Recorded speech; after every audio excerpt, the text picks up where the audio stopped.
The best GEO strategy might not live on your site at all. That's Andrew Holland, Director of SEO at the award-winning digital PR agency JBH, the voice behind one of the fastest growing SEO newsletters in the world and the strategist rebuilding the search playbook for the AI era. While SEO agencies are still selling content and clinging to traffic reports, Andrew's local business clients are being picked by AI inside ChatGPT, Gemini, and the platforms where buying decisions are actually happening. But how does he do it? We've been preparing for this shift for over 2 years, and the model we built has been helping brands win an AI-powered search by prioritizing and... In this episode, you will learn why SEO, as we know it, is done. Keywords are dead. Most of it's dead. Google made billions by avoiding problem spaces, and AI is about to monetize it. What is GEO and how to get your clients featured in search overviews and LLMs? How you are positioned in the wide spectrum of the solutions out there is going to be how easily you are discovered. What does on-page and off-page optimization for GEO look like? Publicity, fame, I call it fame engineering, and that's what you want to do as a business.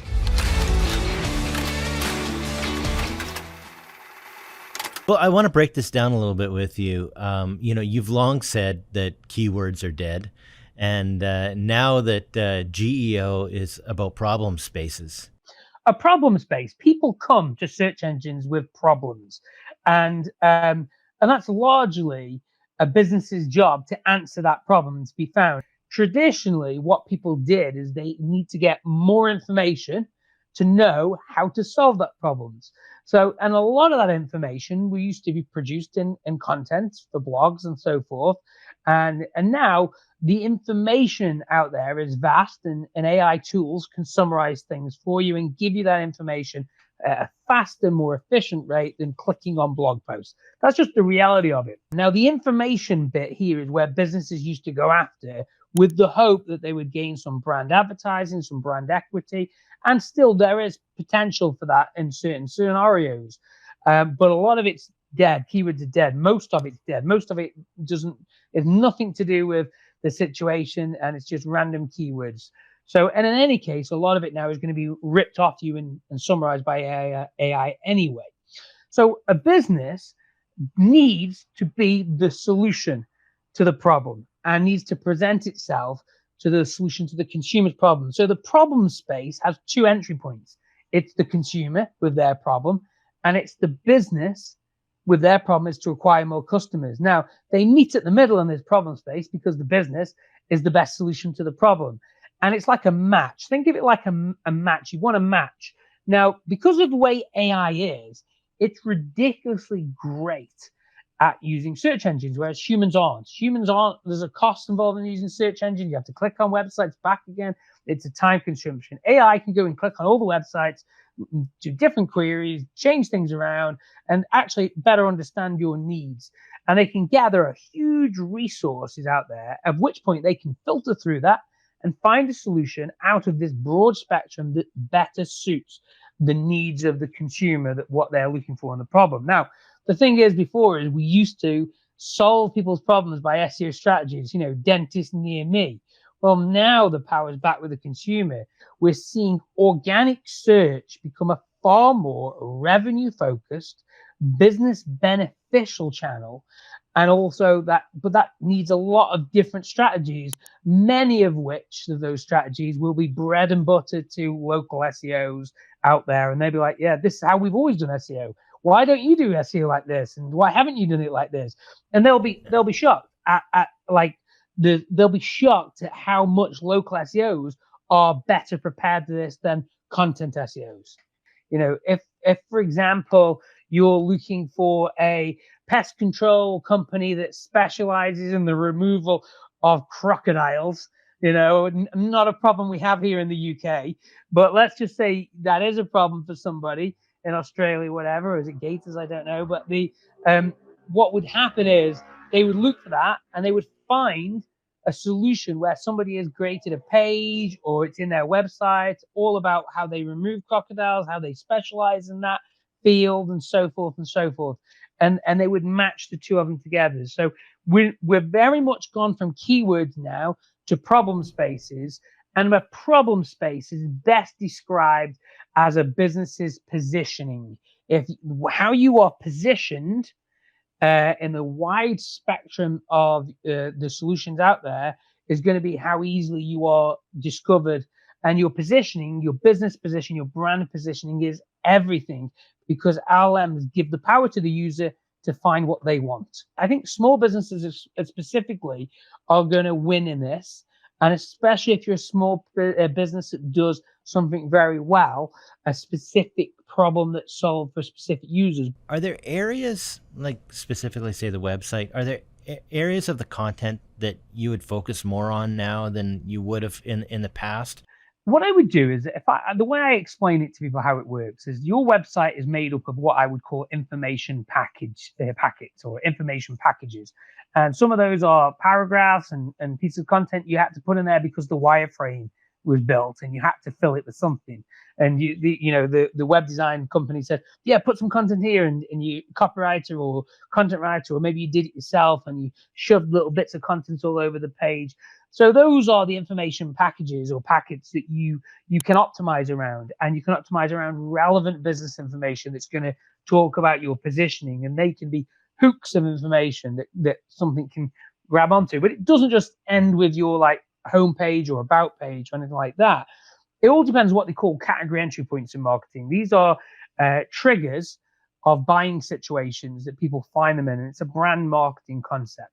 So I'll give you an example that I use quite a lot. So let's say I'm planning on a trip to London, and I'm going to see Les Miserables at the theatre, and I need some dining options in a restaurant that suits me, my wife. My wife has a shellfish allergy, so I need a menu out there that's going to have options for her that isn't shellfish. So what you could do there is you go to ChatGPT, you give it the instructions and tell it, what you want to do and what you want to find. First of all, it'll know where the theatre is because it's got that data in its knowledge banks where I'm going, and then it will start doing different searches around, and then it will start filtering through. So, but that's a category entry point. A diner going to the theatre is a category entry point for that restaurant. So it makes sense in that case to have a page on your website for restaurants near XYZ theatre, and have a page on that website that talks about your dishes, and maybe also you have your dishes itself. You serve steaks and salads and chips. You're not a seafood restaurant, would probably more likely to be included in the list based on the fact that my wife has a shellfish allergy. So if I was optimizing that local business, I would say, who comes to your restaurant? Well, my consumers a lot of them come from dinner from the theater. That's one group of people. Okay, well, let's optimize around that usage point. Okay, well, who else comes? Well, some of them are tourists who have just been to a nearby attraction. Okay, well, let's optimize around that use point, because we can create a page on that. It doesn't need to be on the menu. Maybe it's sitting in the footer and so forth. But these are entry points into your business.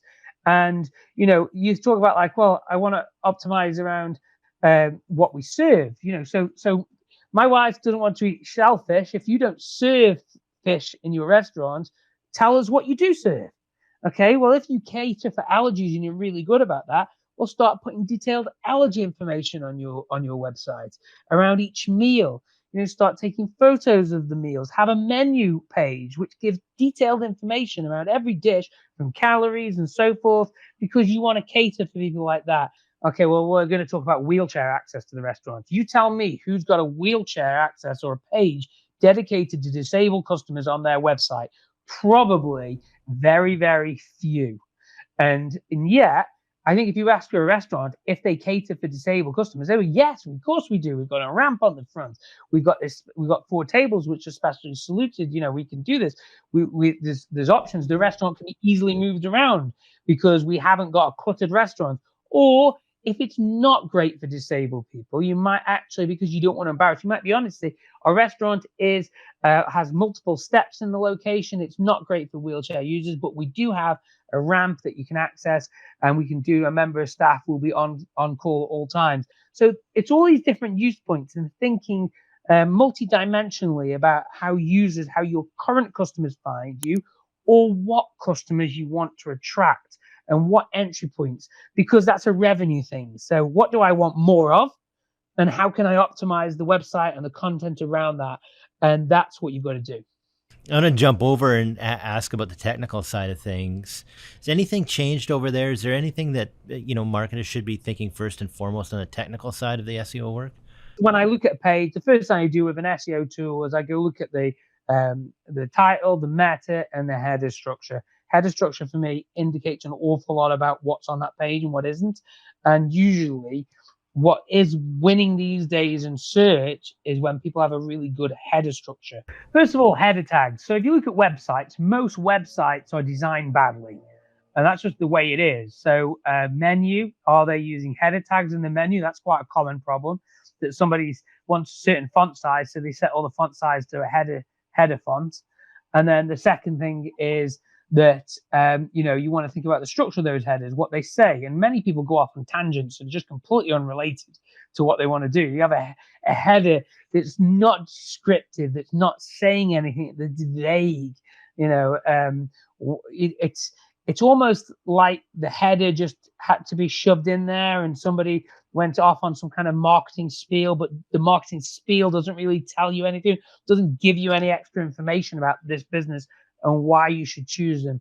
So I think thinking header structures, think about the content under those headers, and think about in terms of why does this exist and what is it doing? What hook can I hang on my website that an LM or AI powered search can hook into to find out more about our brand's positioning? And logical is like location, right? Well, where are you? Okay, well, think about the consumers. Do you want to talk about parking locally nearby? Do you want to give that piece of information? Do you want to talk about how to access the building? Do you want to talk about how to phone you and what the company details are and what you should press? So we've got to think about content in different ways because we're supplying LLMs with that content. But from a technical perspective, as long as your website is crawlable, isn't too complicated, and slow. We obviously want websites to be fast and for LLMs to be able to crawl them and parse the information. So I think from a web design point of view, it's more about thinking about the content more and thinking about how that's going to be put on the website than necessarily the design first. So the visual design is probably a less of an element now to some degree. You want to know how that content is going to look. And I think it's probably going to need people to rethink web design, full stop. But that's a massive conversation. But yeah, technically, as long as your website can be crawled, as long as it's not slow, I think a lot of this is going to be content based and thinking about your users and your customers about what their needs are, and going deep on that. So a good copywriter will naturally do that. The way that we think about content, super important for this new era of search, but so is authority. And so authority is still the main way that AI figures out what are the things I'm going to include into the answer. Do you feel that like the off-page signals are changing a lot, or are they largely the same? In truth, for a long time, search engines or Google have used authority in a different way, and they've measured authority in relation to sources of knowledge and information that gets referenced in other ways. So, for example, your brand and its positioning, how many times is that featured and mentioned, and how many times has that brand been a source of information, a source of trust that other people have referenced? The mechanisms of authority are still the same, but SEOs probably aren't thinking or haven't thought about them, but AI forces that conversation. And we can see it now because everyone's doing listicle posts, best SEO agencies, best paid search agencies. Everyone wants to be in these lists because it's a source of mutual information for LLMs and search engines to draw upon. So if you're a lawn company or lawn care company, it works in Florida, you want to be famous. And that's the goal. How do I become so famous that people think of me first? And once they think of me first, that's great. I get brand search. And then also, how do I become so famous that artificial intelligence chooses me? What do I need to do How do I build that fame? What I call AI availability. So you have two things: mental availability and AI availability. How do I make AI think about my business in the results? And part of that, by the way, is ranking on Google. Some of that's logical. You need to be on Google. We're not just killing SEO because it's an index out there, but an actual fact is that your ranking potential is like very different because humans are going to use search engines less and machines are going to use them for you. Yeah, your brand positioning now is everything. Become the greatest showman. That's the goal. Publicity, fame. I call it fame engineering, and that's what you want to do as a business. Make your clients famous for what they want to be known for. Let's talk about that changing world for the marketers and narrow in on the content producers, specifically. So for content marketers out there, where do you start when you're talking to them about what are the new considerations that they should be thinking about? I think the first thing you need to ask is, what is content for? So for many people, the illusion of SEO or their belief of SEO was literally just information, like how much traffic we can get. Let's produce more blog posts. Let's get more keywords, because that was visibility and there was some kind of brand effect. In truth, when you look down at that and you actually analyze it, it wasn't anywhere near as powerful as people thought. There was very little content that did anything for anyone. And if you've ever done content analytics, you realize that a lot of SEO content was just a waste of money. And the traffic was just an irrelevant visit for a few seconds with a high bounce rate. Well, most content does a really poor job of advertising anything, especially if it's keyword focused. I'm not being funny, those blogs that you can read, they're all the same online. They've been blogged. The way they've been written is the same. There's very little out there. And you'll read it, you'll consume the information to solve whatever informational need you have and disappear. And we can't retain that much information. So when we create so much content, we're always going to have filtering systems come into place. And eventually there'll be a filter of the filter of the filter of the filter. And that's all AI really is. So if you're using it as advertising, you don't really need to worry too much about keywords anyway. You need to create content that's going to get remembered, that's going to help your brand stand out, and also that's going to make people feel good about your brand. That's what advertising is. If it's content to say that we want to build an email list, because that's what a lot of people said, they did content and they produced content to build that email list so they could sell to their email list. Well, there are loads of ways to build an email list. You don't need to worry about SEO traffic. You can use advertising. There's loads of solutions you can do. You can create lead magnets. You can do organic traffic, and you can do content marketing. You can promote things and let things get traffic and then build your email list. But there are loads of other ways to do that. So if we exhaust advertising, that's one option. If we look at building an email list, another, then what's the final one? Well, it's called costly signaling. What you're doing is you're using content to signal how good you are, how knowledgeable you are, and you're doing it because it helps clarify your business's positioning, your thinking, and so forth. And because when someone lands on the website, you want to show them how good you are and how much knowledge you are. And it makes sense. Businesses who produce content on a regular basis in different platforms are showing their signals there. It's called costly signaling because it comes from behavioral science, and it's the peacock showing its feathers. We're doing an awful lot to prove to someone in a few seconds they're knowledgeable. And the cost of creating that content is how you win business, and it's not directly attributable to many things. Now, the other side of things is some content that gets synthesized will be pulled through and will help to solve the problem.